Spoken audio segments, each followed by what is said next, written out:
Let's talk a little bit about how I might present something that is really a complex product.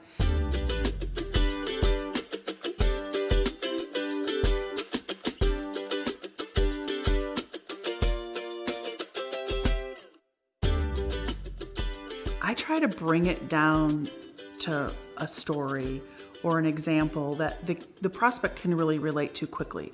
Let's take life insurance, for example. The difference between term and permanent.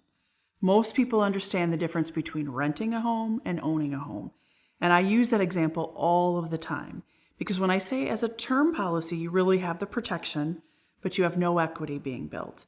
On a permanent policy, you also have the protection. You have the roof over your head in your home, but you're also building equity. No different than you're building equity when you own a house. So that's just taken a life insurance complex concept and brought it down to a story. And so immediately the prospect is probably going, oh, I get that. I understand what equity is. So when you do that, it just simplifies it to a point where they then are on the same page with you. Well, then maybe you're going to pull out the illustration and look at the numbers and the growth and the projections that are out there. But really, those are only as good as the day you print them.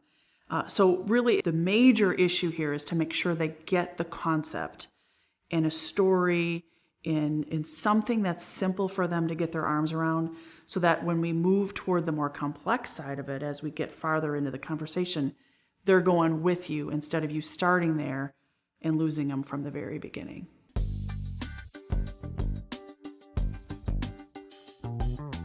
When I'm meeting with a client, if I see that they're questioning or their body language is telling me something that they're not hearing what I'm saying, I always tell them, my job is to make sure you are 100% comfortable with the direction we're heading. And really, I see my job as someone who's educating my clients on the process that we're taking and the ultimate goal that we're getting to. And if they aren't comfortable with that, or I don't feel like they're sort of in lockstep with me on that by their facial expression, the way they're holding their body, I'm going to dive in deeper. And I do not let it go until I feel as if they've actually understood me.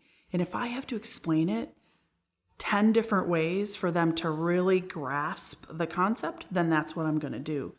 We have an obligation as financial planners to make sure they understand what they're getting into, because if they don't get it from us, they're going to go get it somewhere else. And sometimes the other source that they get it from, they may not get the right information or accurate information. So it's our job as financial planners to really make sure they get it.